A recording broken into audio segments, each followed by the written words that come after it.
Okay, here we go.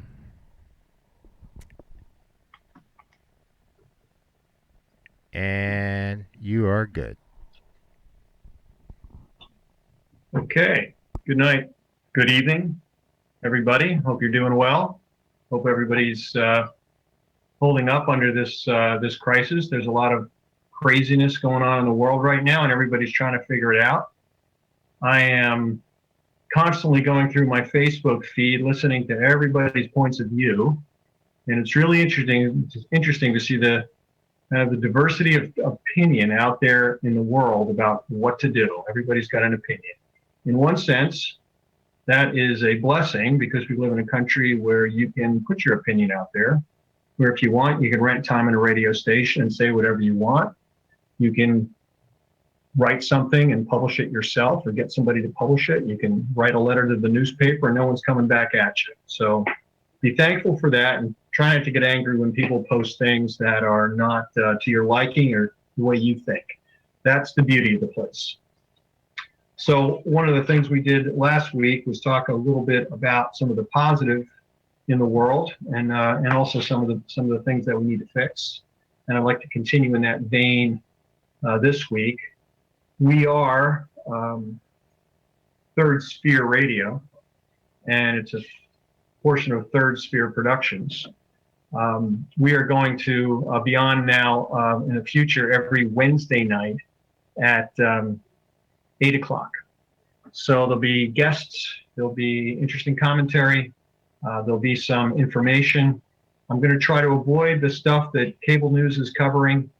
I'm going to try to avoid the kind of red meat controversies most people are going after, and let's try to elevate the conversation just a little bit. I'm not expecting amazing ratings from that, but what I am expecting to do is to have kind of a positive time together when we can maybe delve into some areas where we might have some mutual interest. So my name is Don Mann. This is Third Sphere Radio on hamiltonradio.net. Thank you very much for tuning in. One of the things we talked about last week was the idea of mind, body, spirit, how it's really important in your everyday life to try to address the three elements of our being.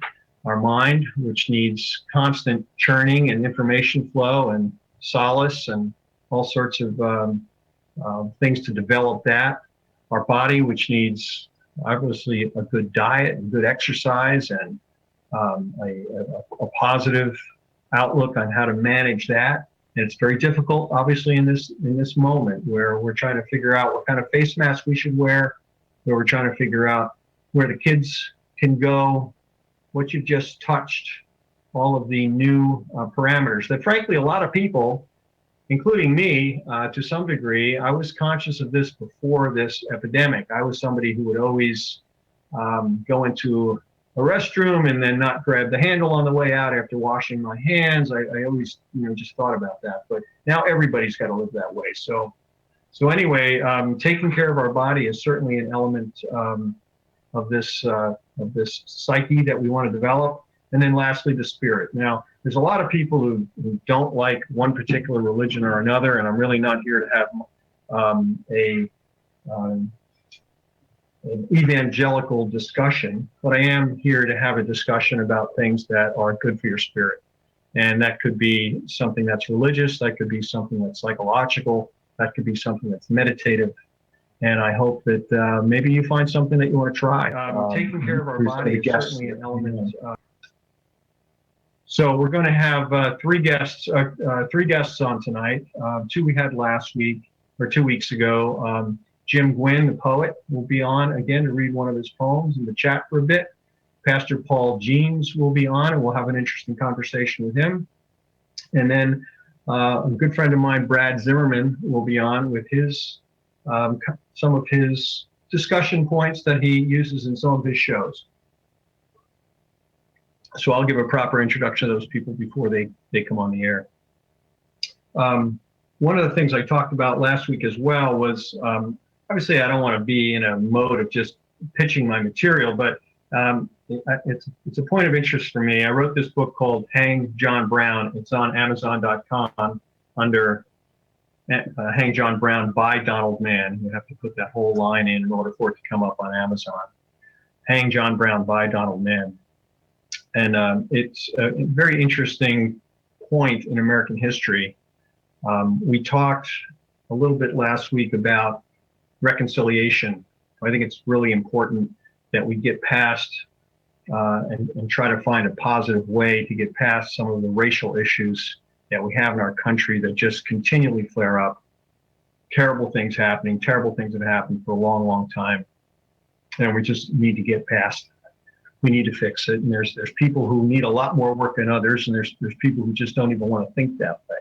But maybe through a discussion we can come to some positive notes on that.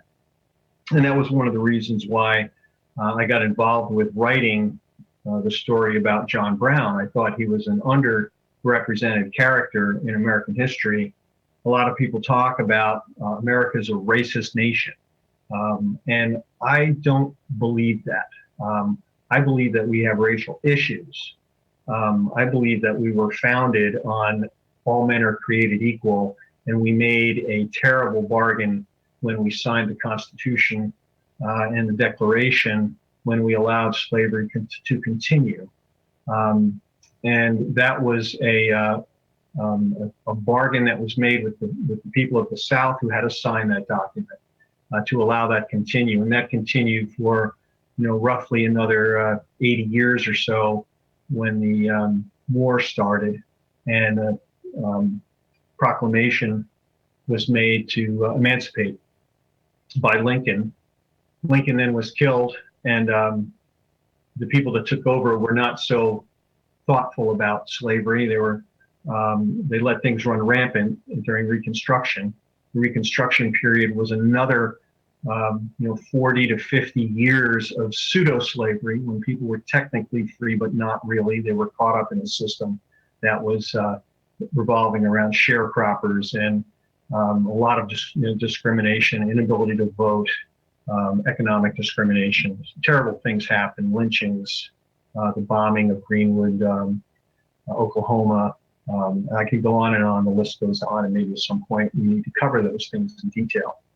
But the point is that it was a bad period of time that really continued the situation. And then we went on to another 64 years before the Civil Rights Movement, when there was rampant discrimination, both North and South. South was worse, I think, but the North was still, if not as overt in their racism, it was there amongst the populace. And then it still exists today as we see the news cycle that happens on a day-to-day basis. So we need to get past that. And John Brown was a super interesting guy. He was raised in a religious family. And he believed from the time he was a young man that he was put on earth to free slaves. And he had this just embedded in his mind, and everything he did. He was a farmer, he was a failed businessman, but he was always involved in the Underground Railroad. And he was a rabid abolitionist, you might call him. He was part of the abolitionist societies everywhere he went. Now, it's important to know that when we say America is a racist nation, I think it's important to know that half the nation had these abolition societies in each of those states, and they were some of the greatest thinkers, Emerson, Thoreau, who were Julia Ward Howe, who were part of the movement, and they wrote about it. There were newspapers about it. They were trying to fight it, and they were fighting it in Congress. And the South was powerful for certain reasons due to its economy. The North was more powerful, and the North could eventually push that issue. But it wasn't happening. It was debated, but nothing was happening. So John Brown got fed up with that, and he loaded up his family and brought them down to Kansas territory. Now, at that time, that was known as the Kansas-Nebraska territory. That was due west of Missouri. Missouri was a southern state, a slave state. Missouri was trying to take over Kansas by bringing settlers in who were pro-slavery and settling them there. And then they would force in laws and try to get those new states that would form in the West to be part of the South, and then gain the dominance of Congress and can be able to continue it. Well, John Brown drew a line in the sand and said, this isn't going to happen. And he went down, and first he sent his sons ahead of him, and they settled, and then he followed afterwards and went out on a night raid one night in 1856, and he went out and slaughtered some people with pistols and swords. And basically, the news went out that if you are pro-slavery, you are going to have to deal with people like John Brown. And so John Brown was a bellwether. He lit the keg that inflamed the debate, because now the people in the South felt that John Brown was going to, and people like him, were going to be attacking and killing pro-slavery people. And so they became, in the South, particularly irate and felt threatened. And so that led up to, within a few years, the firing on Fort Sumter and the Civil War. So in many ways, John Brown started the Civil War, and he said that he would free the slaves. And he was hung after he tried to raid the armory at Harper's Ferry, West Virginia, which was still Virginia at the time prior to the war. He raided the armory and was captured. His plan was to raid the armory, steal the weapons, bring an army of people down the Appalachian Ridge, go off and free slaves from the various plantations, and build a slave army who would then go down to free the whole South. It was a very grandiose, very big plan that he had, almost crazy to a certain extent, but it failed. He was stopped at Harper's Ferry, and he was captured, and after a trial, he was hung. And oddly enough, his death then inflamed those abolitionists in the North to become more aggressive, more radicalized in their speaking and their writings. John Brown was considered a martyr for the slaves, and he's revered for that. Although, look, he was in his own way, he was a terrorist. He went in and terrorized people who, by the way, didn't even own slaves, but they were there and they were pro-slavery. And it was quite a period. So it was a really interesting story. And the story that I wrote revolves around a religious fanatic like John Brown, except he's pro-slavery. And there's a conflict where he wants to hang John Brown. And he's going to go out and chase him down and get him. And before the Civil War will start, that's foretold in a dream by his savant son. So I ask you to check it out if you're interested in that. And we're here now at Hamilton Radio. This is Don Mann. I'm speaking on Third Sphere Productions, Third Sphere Radio. And we have Jim Gwyn, who's lined up to come on and read some more of his poetry for us. He's got a couple tonight. Just by way of brief introduction, Jim began writing and editing poetry and fiction in the 60s. His poetry has appeared in numerous anthologies and journals, including the Patterson Literary Review, the Poet's City, the Edison Literary Review, the Poetry of Place, the Rutherford Red Wheelbarrow, and Seventh Quarry, the Swansea Poetry Quarterly. He's a featured reader in many venues in New Jersey and across the United States. He read at the Dylan Thomas Poetry Theater as part of the first International Poetry Festival in Swansea, Wales. So Jim is a good man. He's a friend. We've acted together on stage, and he's continuing to write. And I wish him all the best in that, because he's turning out some good stuff. Jim, can you hear me? Are you there? You are. You're live. Okay. How you doing, buddy? I'm doing fine. Thank you. Thank you very much. How are you? Well, I'm well. We're talking a little bit about this whole situation everybody's in with pandemics and face masks, and I walk around looking like Jesse James whenever I'm going in any place. I don't know if it really does any good to just have a piece of fabric on my face, but that's what they want me to do, so that's what I'm going to do. I'm obviously being very careful, and mostly because I want to be careful for other people, the lady Right. in the post office and the person in the store, because that's really what the face mask is for. So I encourage everybody to follow along with that. How are you getting by in this situation? I'm fine. We're just hunkering down here, getting food delivered, groceries delivered. I take my walks, do my reflections also. And, Right. it's a lot of time to think and about what's gone on, what's going to go on. It seems like an eternal present, though, doesn't it? It's amazing how life has changed and how much I appreciate so many things now that I didn't have time to think about or just was put off. And there's even more things entering my mind that I need to do because I have time to think about those. I'm also really concerned about, other people who are out of work, who don't have the means, who are putting off paying their mortgages or putting off paying their rents, who have Right. kids at home, trying to school them, the businesses that are going to go under, I do believe that they're trying their best to put together programs that are going to help people, but it's really hard to really get down to every level. So I'm just really concerned about all that. Yes, I hope we all get through it. We're heading in a good direction, I think. I think we'll get there. Just keep the faith. Yeah, it's a complicated nation, and it's a complicated system that we have. It's not smooth. I mean, the Chinese can just say, boom, we're shutting down a city of 10 million and you're not moving, and we're barring you and locking you into your apartments. And if you come out, you're going to, re-education camp. But here, people have their opinions and they want to do it their way, and that's their right. So I don't want to, step on that. So let's just promote the idea about being good to your neighbor. The love thy neighbor thing comes into place right here, right now. Try to do the right thing for other people by participating in this group effort to stop this thing. Yeah. So what do you got to read tonight? Well, I have a poem called Home.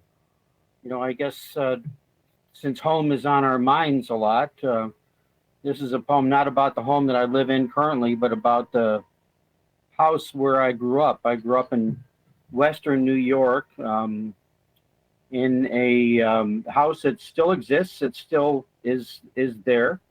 It was my grandmother's house that I grew up in with my mother, my father, my brother, my sister, and myself. And my grandmother was like an old plank house that had been built, probably early 1900s, but my grandmother and grandfather bought it in 1923, and it still exists. It's been remodeled, and I guess in a sense this is the genesis of the poem. I go up for frequent visits. My mother still lives next door to there, and so it's gone through a remodeling, and the date of this, I guess, was the year after the house had been remodeled, which was about 8 years after my grandmother had died. Mm-hmm. They say you can't go home again, but when you go home, you meet yourself in a different version of yourself, I guess. And yeah. And it's interesting the things that stick in our heads about, just little things. It could be an appliance, or it could be a place in the house where you used to play as a child, or what your room was like, what color it was, what pictures you had on the wall. All those things that, at the time you could have been in a rundown place, but to you that was home, and that was it. I mean, you didn't really think about some of the things we might think about now. You knew the heat came on, and you knew you got fed every day, and that was right. And you have good memories. So anyway, go ahead whenever you're ready. Okay. It's called Home. Last summer I was home again, trying to be ready for all those changes we are never ready for. The outside of the house was the same, except for some vinyl siding near the back and a deck where a rain barrel and the stone steps used to be. I made a cup of coffee, missing the griddle stove, then wandered through the first floor rooms where my grandmother once coaxed herself along a rope stretched from doorframe to doorframe. The other wood-burning stove and the stovepipes were gone too. Ducts brought in the forced air from a new heater placed in the old pantry. The plaster and lath was ripped out. Painted over sheetrock covered the insulation. The Philco, the big kitchen table, the overstuffed living room chairs and couches were gone. I sat in the one kitchen chair and looked out her window. Children outside were playing hide and seek. The girl across the road was practicing her twirling. The blaze of sun shone on one side of the constant balls spiraling through afternoon skies. Later, I saw the two upstairs rooms, which I asked to be left unchanged. That was where we slept when we visited my mother, who lived next door. In one room were the three iron beds, one of them a double. The narrow hall near the clothes press was the other room, and my brother's portable wood frame bed was disassembled and stacked against the wall. The wallpaper in the main bedroom had a 1920s style floral design that my mother always chose again and again whenever the room was redecorated. My brother's room had wallpaper with airplanes and eagles and flags on it, Norman Rockwell style illustrations that we always saw in Boys Life magazine. It was the room I wanted then instead of the one I shared, sectioned by clothes, racks, and dressers. Above the doorway of the narrow stairs was a ledge where we kept our books. Those stairs were a good spot to stay during hide and seek, and I could even make noise if my father was playing his Mantovani. For any number of hours, I became one of the crew of the Flying Tigers, strapped into my P-40 on a secret mission over Burma.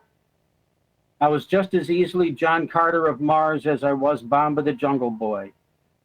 I held in my hand the ray gun that could defeat Ming the Merciless, along with the far-off world that thrummed on the other side of this same door. Late that night, my wife asked me what I was doing on the stairs, if I was all right, and why wasn't I coming to bed? And I said, I didn't need to sleep right now, and I was okay. I was home again. Nice. Yeah. So we're home again, you know, what you drag up out of your memory and how you became the person you are today. And where do you go from, right? So that's a poem for another. I had an interesting experience recently. The house that I grew up in River Edge, New Jersey, I saw on Zillow in foreclosure. So I was able to tour the house digitally. And oddly enough, the people who bought it for my parents, that was my grandmother's house that was built back in the 20s. She bought it in 1932 during the Depression after her husband was killed and a policeman in Hoboken. And she bought it for like, $3,000. And I could tour the thing, and they hadn't changed anything since I lived in it, oddly enough, except the carpet. So it was really something to be able to go through and see the rooms, and you know how things seem bigger when you're a kid, and you can place where the furniture was, as you mentioned. It was quite an interesting experience. So I fully appreciate what you've written there. Yeah, it was. It's always a revelation what you're going to find inside, not only of an old house, but also what you're going to find inside of your memory. And maybe that's why I like to write poetry. Yep. Yeah, it certainly does. Now, we had another one ready to go, right? Were you going to do another one? I actually wasn't. I could dig it up, but I don't really have it in hand. Okay, that's fine. That's fine. Yeah. The things that happen. It's funny how I have little grandchildren now that happen to be visiting me right now, and you often wonder, it's not until people are about 5 years old, I think, maybe 4, that they begin to actually remember anything. And all those years of work and lack of sleep and teaching and all the stuff that you do, they don't even remember that. They just start to remember at a certain age, that level of consciousness. If you try to think back to what those few things are that stick in your head, they're just random moments in some cases that make not attached to much of anything. Very interesting thing. And then we let those things layer on over time as we're in the same place. Now, some people move all the time. They don't have that history, They don't have that settled nature that can think back to the times that they were in the same place over and over again, because it changes all the time. That's a whole nother.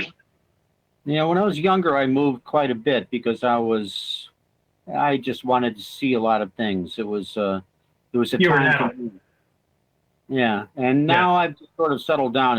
It's too hard to move now because I have too much stuff. Yeah. No, I was kind of itchy too. I was always jumping around trying to find a role in work and things that would work for me. Yeah. And also just thinking, hey, I can do it. Let's pick up and go, and we'll see what happens at the next spot. Yeah. So it's kind of fun and interesting. I've been enjoying, though, being settled for the last 20 years or so, and being able to build a kind of a new set of memories somewhere. So it's a lot of next fun. month we're 29 years in this house. Wow, that's quite something. Yeah. That's quite something. And the kids are growing, I know, and going off into their ventures. And this stage of life is certainly very, very interesting. And particularly now in this environment where you're realizing, like, any day you could get something and you're done. And so it kind of changes your perspective on things. Yeah. Just keep doing it, because I think we have a lot to leave behind. A lot to look forward to, and a lot to leave behind. Right. Well, I think we're running. I got a couple minutes. I think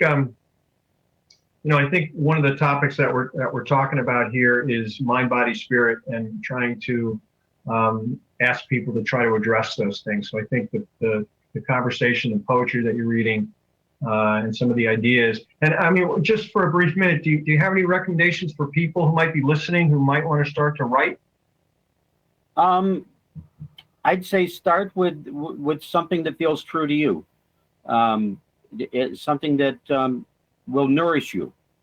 You never do it for fame, of course. It has to be something that you want to do for yourself. And so you just start writing, put it into a form later on. Always use a pen. Don't use a pencil, because you'll be tempted to erase it. And then what you erase may have been good in a future poem. So you always want it there. You can cross it off, but don't erase it. So you don't use a computer? That's my recommendation. You don't use a computer? When I take the poems out of I write in notebooks.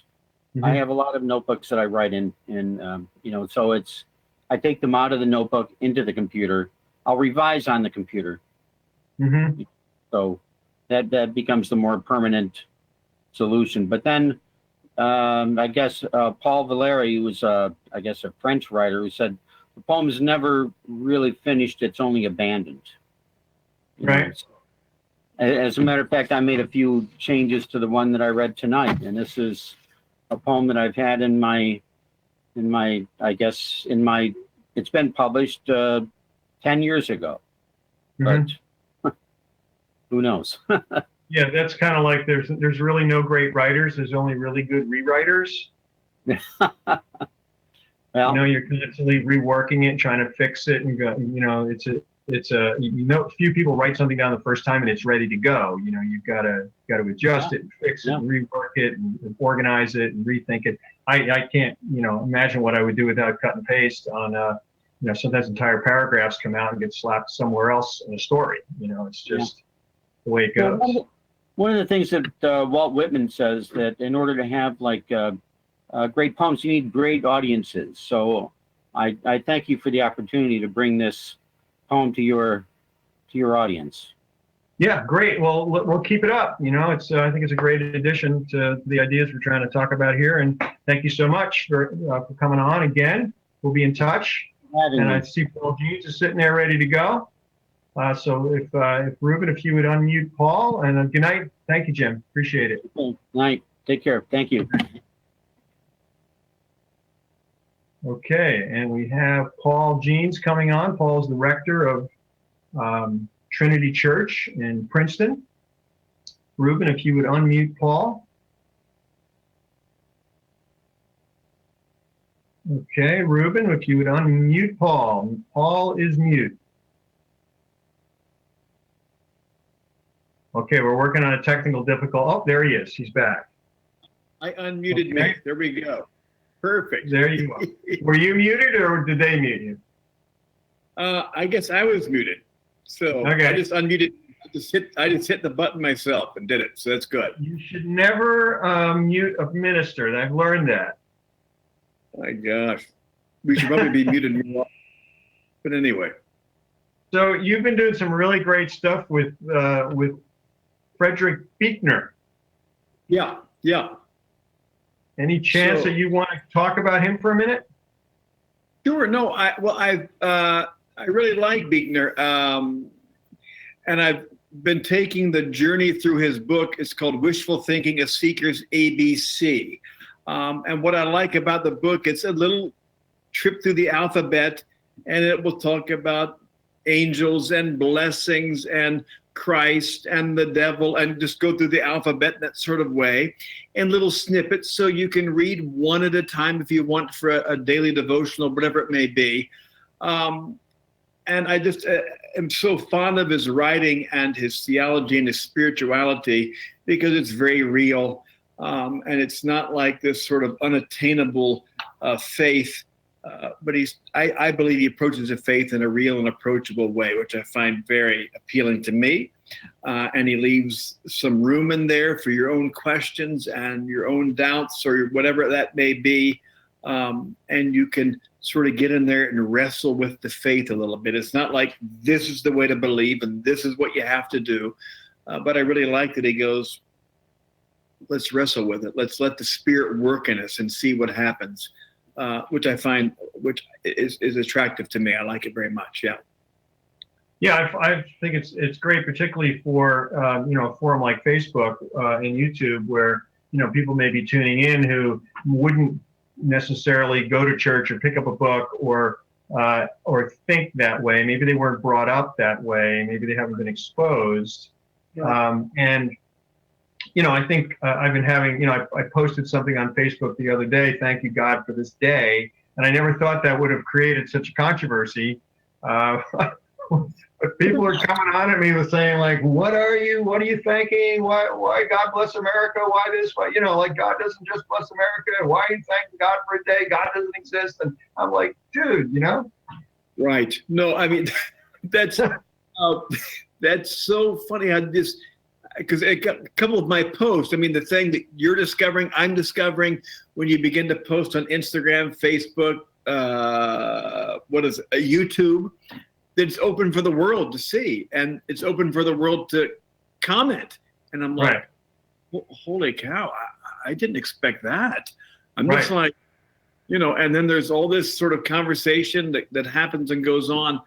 But I'm just, there's always a story behind the comment and a story to mind, and this sort of virtual connection that we're having is a new thing I'm having to get used to, as I'm sure you are too, with what's happening.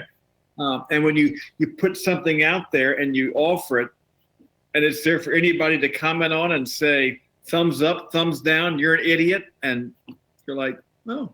Yeah. Well, that's the temptation, right? I mean, it's like, I don't want to answer them back. I just said have a good day, so I don't want to answer them back and make your day bad. So, it's a curious format, because I find people have different missions. Some people want to show you what they just ate for dinner. Right. Some people want to show you their new car or their baby. Some people want to tell you what they think. And I think they're secretly hoping that they'll get a lot of likes for people, but they're really throwing it out there to see if they can get in a debate with somebody. Right. And even if they're not, that is still the kind of what happens. People are just automatically able to say, you're wrong, I'm right. And then within 3 exchanges, it turns into a shouting match and matching exclamation points and, full letters. Because I'll see that, because some friends of mine who post more, sometimes theologically specific. I mean, it can be anything. Can spark the debate, I suppose.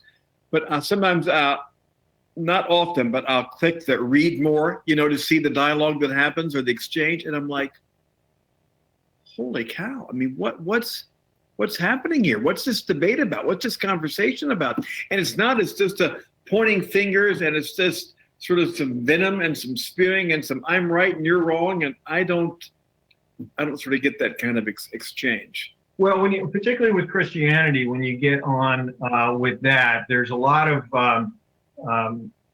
guards that jump up right away. People feel like you're an evangelist and you're out there trying to convince them of something that they don't want to know about, which are basically just should scroll past those things. But these people I've known in the past, some of them, and they just want to have their say. And some of the main things that come up in those sort of discussions are about the history of the church, science, Right. Versus a belief in a supreme being, Right. and basically just kind of animosity towards people who believe things that they don't believe. But the history of the church and the science part of it are probably the toughest ones for people to come up with. I made a post back about atheist because it was in fact, it was my first one, I think, because it was one of the first ones in Buechner's book. And it wasn't even in Buechner's book, but I quoted something I read somewhere that said, oftentimes Christians are the best evangelist for atheism or something like that. Because people who don't believe will watch Christians and go, holy cow, well, if those people believe, then I want no part of that. And it's true. Like, I can see how people can watch the faith and go, well, what kind of God do they believe in? And the church has certainly done its fair share of shooting itself in the foot with horrific things. And I keep saying, well, quit looking at me, but look to the one to whom I'm trying to point. Or, I mean, we're flawed. We're a mess. We're a disaster. But look to the one whom we're trying to follow. And that's a different ballgame. Another bumper sticker is, I've got no problem with Jesus. It's his followers I have the problem with. It's like, right. But there is an interesting thing about faith and animosity or whatever it is, or suspicion. And I just love sort of putting this out just to see what kind of reaction people get, and hopefully making it a place where they can make a point of contact and go, well, I'm not really sure about that, but well, I'll listen to your next post and just see, and you kind of want to make it like that. You want to make it where like, well, I'll listen to a little more. Right. So, right. Yeah. I mean, I always look at it like, the simplest way to look at it in many ways is, what system of rules would you rather adhere to, whether you believe in the whole thing or not? I mean, love thy neighbor and the basic premises of things are exactly what everybody's talking about or what we need. Right. So, right. Just go with that, right? And see what happens. Well, and I remember talking to a family member that said that had, whether they were agnostic, and they're talking to me as a priest. And they said, well, don't you believe all that stuff? I said, well, what do you mean? What do you mean by believe all that stuff? And what's all that stuff? So they go to the little details of this and this and this and this. I go, well, no, I don't really believe the literal thing of that, but I certainly believe in the one that's the story's about, and I believe in the, you know what I mean? And there's ways, and people get lost. I mean, to me, they get lost in the weeds and lost in this, and you can't get there on a legal kind of debate. There was a book, I think it's called Evidence Demands a Verdict, by an evangelical group some time ago, where they tried to take like in a lawyer in a legal kind of case, make the case you need to believe in Jesus. I'm like, I don't think it comes from that kind of thing, from that kind of experience, right? So I posted something recently about God, and I said, you can't prove God's there, you can't prove God's not there. And the church and all this, all I can do is share my experience with what I believe is God with you, and talk about the experience of what I think is holy and divine in Christ and God, and share that experience with you and see if it resonates, and if you're open to the possibility of an experience with that. I mean, that's, I don't know. Well, and then you've got, the simple idea that this itinerant preacher in the middle of nowhere at a time when there was no television, barely writing. It happened, and 12 people got involved with it. They went off and it spread out to this point. And basically the message was love your neighbor and God is love, and love your neighbor and God is love. Love your neighbor and everything else falls down around that. And that's what captured everybody's hearts and minds. The rest of it was just human garbage that developed over time. Right. So and that's what we try to get back to. And there's so many, and it's so hard to get to that place. I talk often that now we're 2,000 years down the road. We've got 2,000 layers of stuff. Of human stuff. It's human stuff that sort of altered the story, adulterated the story, did all kinds of things to get back to like, well, we're just supposed to be following this guy named Jesus and this sort of purity of that story and that person. But we've got so many layers that have tweaked this. It's really hard to get there, really hard. And I completely understand people's skepticism toward the church and toward the faith. I completely understand it. Yeah. Right.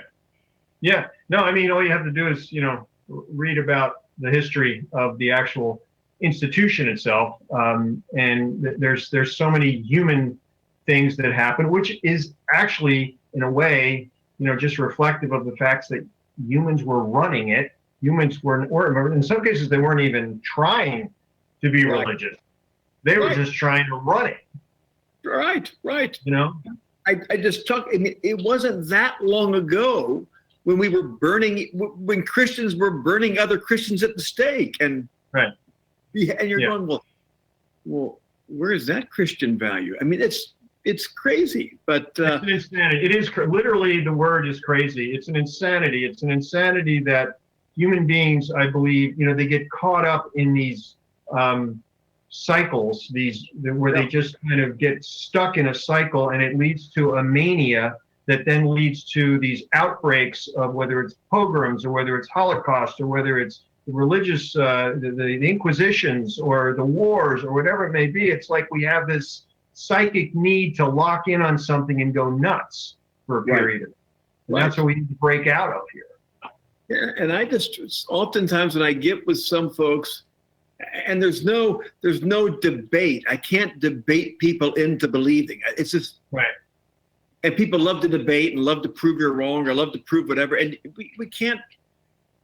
But how do you? I mean, to me, again, it's a very visceral, soulful experience. And how do you just say, would you even be open to the possibility of something? And because I'm not going to get it with a debate format or point A, point B, or 2 + 2 = this, or God plus creation plus the Spirit equals that. Not going to get very far. Well, and atheism in particular is stuck on the idea that they know the answer. And the answer is that there's nothing else, period. Right. Which to me is the most arrogant position there can be, because we are just really simple creatures that understand a fraction of what is out there. And to believe that the little bit of knowledge that we have answers everything, to me, is absurd. Right. No, we know so little about everything. And even to me, with our story, I say still what we know about God, we know what we know, but what we know is still tiny. And they'd be happier to believe that aliens put us here, which fine, maybe that did happen, but who made the aliens? That's what I want to know. Right. No. I agree. Absolutely. All right. Well, it's a pleasure talking to you again. Thank you for having me back. Love to be with you. Great. Thank you so much. And listen in, we got a great gentleman coming up, Brad Zimmerman, who is a comedian friend of mine in New York. And he's going to be talking a little bit if you want to have a little laugh before the night ends. And thanks again. By the way, we're moving to 8 o'clock on Wednesdays weekly. So I'll be in touch with you about that. Perfect. Great. Thank you, Don. Thank you. All right. Thank you. Good night, Paul. Thank you. Good night. Are you on, Brad? Can you hear me? Yeah, I can hear you. How you doing, buddy? Good. Paul, by the way, can you hear me? I can. I have to tell you, Don, I'm looking at his books because I'm a huge reader, and Yeah. there's no bookstores open. Can I come over? Sure. To tell you the truth, I'm sitting at the church library because I live right next door. Wait a minute. Those are religious books? Yeah. Do me a favor. Never mind. Okay, Don, how are you? Hey, good I Paul, can- if you want to stay on, stay on. Okay. I can keep a couple. I can sneak a couple of other ones in there for you. I can get you whatever you want. Holy man. See if you can find the Great Gatsby or the Hardy Brothers. Oh, I got those. I got them. Got them at home. Absolutely. I know, I'm only kidding you. Don, how you doing?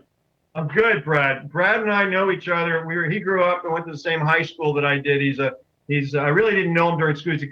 I was a couple classes ahead of me, I think 2. And I was best friends with his younger brother, Andy. And Brad is now a full-time actor comedian. He's written his own material. He's performing it around the country. Very funny stuff. My Son the Waiter, A Jewish Tragedy, was the first hit, and that is touring the country. It's all about Brad's life as a struggling actor. And his new one, My Rise to the Middle, will be breaking soon. And Brad, what do you got to say for yourself, buddy? How's everything going? This is a very interesting period of time. You know, people who are performers were not performing. So I'm trying to use this. We've discussed this over the phone.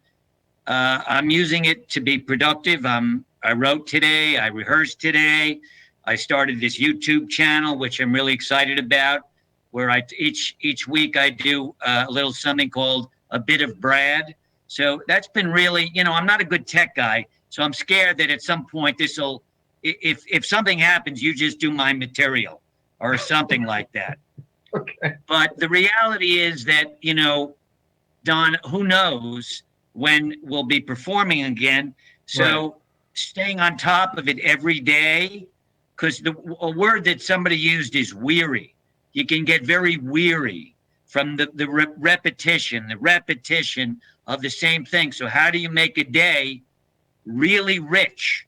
And so what I'm trying to do is work on my diet and my exercise. I did a long ride today, creativity. And at the end of the day, I can say I had a successful day, and that's all you can do.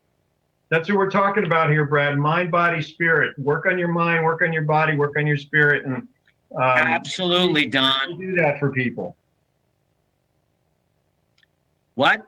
I said comedy can certainly do that for people, to help them as well as help you.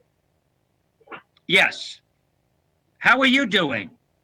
I'd say I've been practicing those things, and it keeps me on an even keel. Now, look, I'm not in this kind of trouble that some people are. We're hurting a little bit, but we haven't had illness, and we haven't lost anyone, and we haven't lost any jobs in the family yet. So we're holding up okay. But I know there's a lot of people out there that are hurting, and my heart goes out to them. And I hope and pray that the systems that people are putting in place to try to get money to people are going to do it. And I just want people to maybe listen to Brad Zimmerman for a little bit tonight and get a good laugh. So you want me to do a little material? Yeah. If you can remember it, you think you can? What I'll do is I'll do a little bit of from each show. This is just a little bit from My Son the Waiter, A Jewish Tragedy. Am I supposed to look at that light, the camera? Yeah, you should be looking like that's the audience. Correct. I look at the camera, and you got about 10 minutes. Okay. So that's a long time. I don't need that long. Okay. Can you move your camera down just a bit? Can you just bend the screen down a little bit lower? Because we're just getting towards me or towards. Take the top down. We're getting your chin and no shoulders. There you go. A little bit more, maybe. The other way. Whoop, what'd you do? Whoop. Okay. Technical difficulties. We're frozen on the other side. Brad, you got to turn on your camera. I think you might have touched it on the button, the on and off button. Well, this is what happens, folks, during these Zoom sessions. It happens all the time. It happened during church the other day. It happened at at another meeting I was on. It's fairly typical what happens.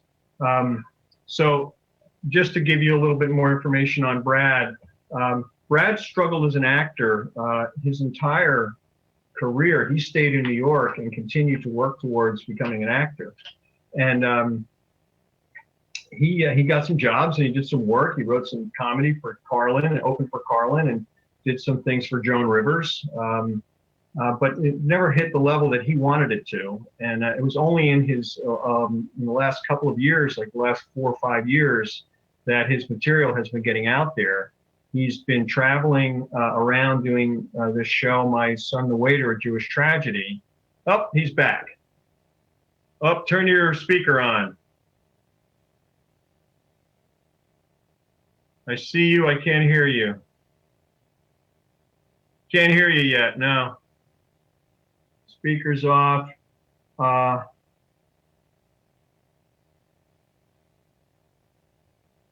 Ruben, can you touch base with Brad? Yeah, text Ruben. Maybe he can talk to you about it. I'll be talking. So he's been touring around with this My Son the Waiter, Jewish Tragedy, and it's actually produced by Walter Matthau's son, and it's been having great stuff going on. Let me just see if I can do anything here. Okay, I can't change anything this screen. I cannot hear you yet. I can't hear you yet.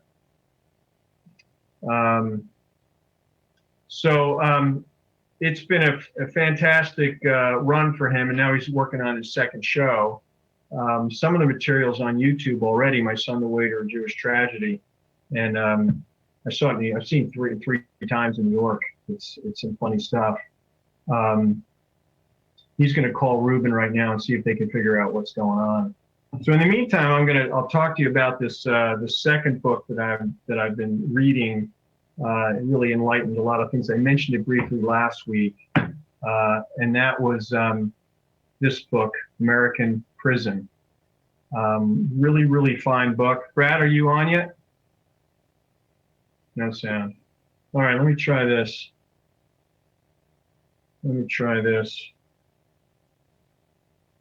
Hang in there, folks. Sorry, this is part of life and the new way of doing things.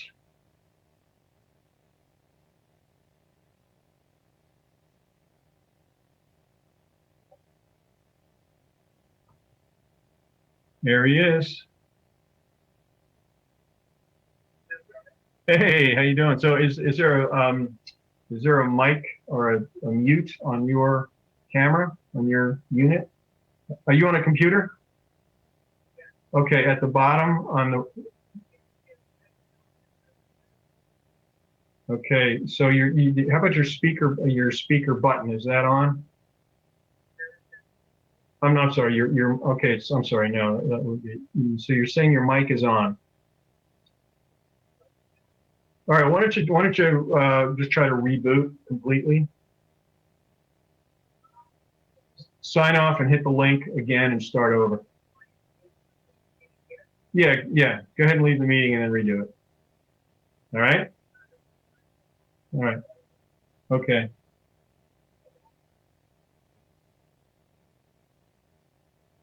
Well, this is very interesting. So anyway, this American prisons, this guy went undercover in a prison system in Louisiana not very long ago. Like this book was published in 2018. And it was amazing to me. It was a prison system that was run by the descendants. It's a private company by the descendants of the company that actually. Can you hear me? Okay, we got you. I'll get back. All right, to I'm that. just going to go. Go ahead. So I'm just going to do a little material. Don, I really apologize. I'm not a good tech person. So anyway, title of my show is My Son the Waiter, A Jewish Tragedy. Actually, let me start with a joke. Guy gets into bed naked with his wife. He says, I'm going to make you the happiest person on earth. And she says, I'm going to miss you. At least one person laughed. A 90-year-old woman says to her husband, honey, come upstairs and make love. He says, I can't do both. Okay. So, two old men sitting on a bench. One of them says, I just got a new hearing aid. Spent $4,000, state of the art. Perfect. The other guy says, really, what kind is it? Guy says, 1230. Well, I moved to New York City. I got an audience of one. He's laughing. That's good. I moved to New York City in 1978 to make it as an actor. For the next 29 years, I worked as a waiter. That's a lot longer than is considered understandable. By 1982, the job had lost its freshness for me. So then it became one of those things I do that I don't place a premium on being the best. I would go to work essentially to leave. I always worked in a very casual restaurant, which suited me. I could never work upscale, fine dining, where you have to be with it. You have to know things. I know two things about wine. We have it or we don't. I had a customer once said to me, what's the difference between the Cabernet and the Côte du Rhône? I said, $1. I worked very briefly in a fancy restaurant. I had to go to wine tastings. You know what it's like to sit in a room for 3 hours and listen to this?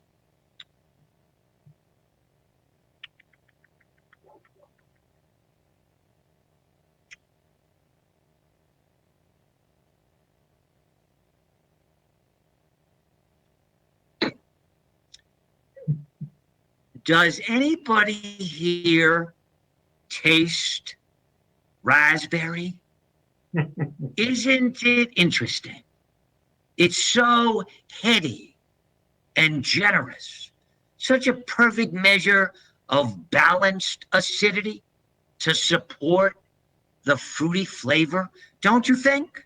And it ends so stylishly. I see it with venison, even grouse. What are your feelings, Brad?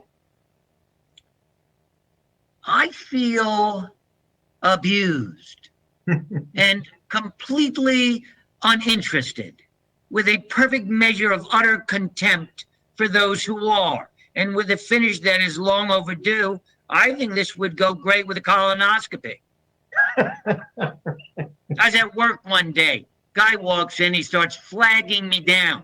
As he's being led to the table, I walked over, he says to me, I'm in a hurry. I said, so go. I was at work one day, right?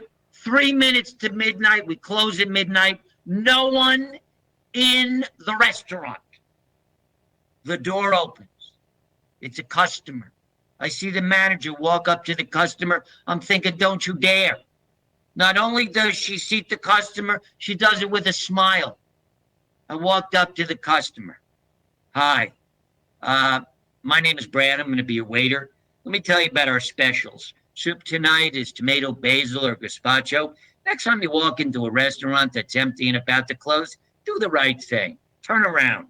We have an appetizer, fresh marinated sardines with tomatoes and onions. I made $63 tonight, which sucks. You know what? I don't want to make any more. We have a breast of chicken sauteed with artichoke, pearl onions, and pork. Don't you have a can of tuna fish in your apartment? Now, being a waiter for a long time is very humbling. But I could live with myself if I didn't have a family, because that's where the pressure comes from. You know what it's like when you're not successful and your mother tells you about somebody who is?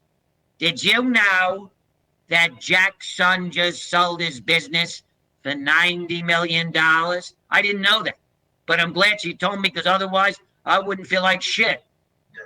I mean, I hear success stories that are mind-boggling. This one is the top headache doctor in the world. This one's building a home in Florida, 125,000 square feet. Can you imagine what she tells her friends about me? If all goes well, I think Brad is going to buy a bookcase. So I was on a bus the other day. Woman sitting behind me having a cell phone conversation. One of these upbeat, perky, living her life at my expense, cell phone conversation. Michael's taking me to Barbados. I love my ring. Oh, guess what? We saw a house in the Hamptons. We both like, you'll have to come out. So I took out my cell phone. I started showcasing my life. Just borrowed $5 from a busboy. Haven't had a girlfriend since Watergate. Oh, guess what? For my summer vacation, I put my fan on high. So my doctor tells me my cholesterol is much too high. That's because I eat glazed donuts for breakfast. I eat a pint of ice cream at least 4 nights a week. If I didn't exercise as much as I do, I'd be huge. And I exercise not so much because I love to exercise. I exercise because I don't want to look the way I feel. So my doctor says to me, you don't have to give up the ice cream. Eat it every once in a while. I don't want to eat it every once in a while. It doesn't appeal to me every once in a while. It appeals to me all the time. If I want something every once in a while, I'll eat fruit. I can eat fruit once a month. No problem holding out. 22 years since I've had a craving for an apple. What is there, I ask you, to satisfy my need for comfort that is good for you? Nothing. Absolutely nothing. And don't tell me there is. Don't give me this. Oh, try Molly's non-fat frozen vanilla ice cream substitute. It's delicious. It's delicious if you compare it to hay. So I'm available. If I had to sum up my social life so far on a scale of 1 to 10, I would give it a 2. Want to know what bumps it up to a 2? So do I. I've been single for so many years. I go on a date now. It's inconvenient. I was on a date recently. I'm thinking if not for her, I could be home doing nothing. And don't get the wrong idea. I haven't lost my passion for women. Not at all.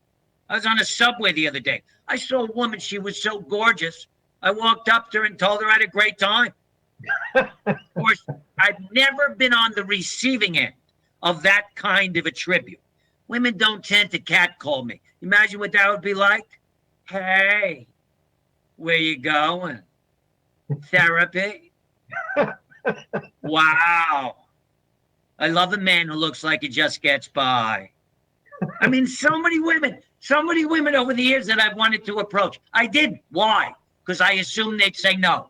I mean, I once asked a woman out. She said yes. I said to her, maybe you didn't hear the question. So about a month and a half ago, I'm set up on a blind date. All right. I knew right away that this person was not for me. I'm talking right away. I now present you with the top 6 things you can say on a blind date.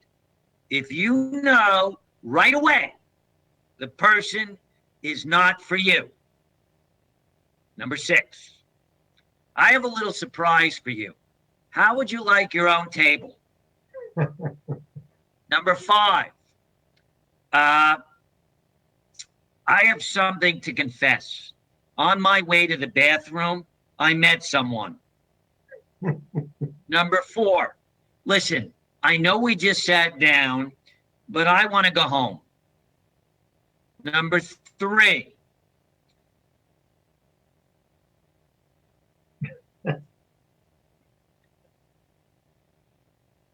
I'll be right back. Number 2, let's take a walk. Why don't you go that way? Number 1, tell me the truth. If you were in my shoes, would you stay? Bonus, number 7, just for fun. Do you want to pay? And I will leave you tonight with my mother's favorite joke. My mother, by the way. We got 1 minute. In most, what? 1 minute. 1 minute. Okay, so in most of the conversations that my mother and I have had about my future, they always end with her saying, as long as you're happy, that's all I care about. As long as you're happy, that's all I care about. I don't know how many times over the years my mother has said that to me, But if my mother said to me, as long as you're happy, that's all I care about, and I said, I'm happy, she'd be disappointed. Look in the Jewish Mother to English Dictionary. As long as you're happy, that's all I care about, means as long as you're rich, I'm happy. So here's my favorite joke, is told to me by my mother. Elderly woman is walking in the park, sees three elderly gentlemen sitting on a bench. She says, whoever can guess what I have in my hand, I will have sex with. So the first guy looks at her, he says, an elephant? And she says, close enough. Thank you. All right, Brad. Well, thanks for coming, and we'll talk soon. Thanks, everybody, for tuning in. I hope you had a good time. Okay. Would you do me a favor? Send this to Jimmy Fallon's people, Jimmy Kimmel's people, and my mother. All right. Stay well, brother.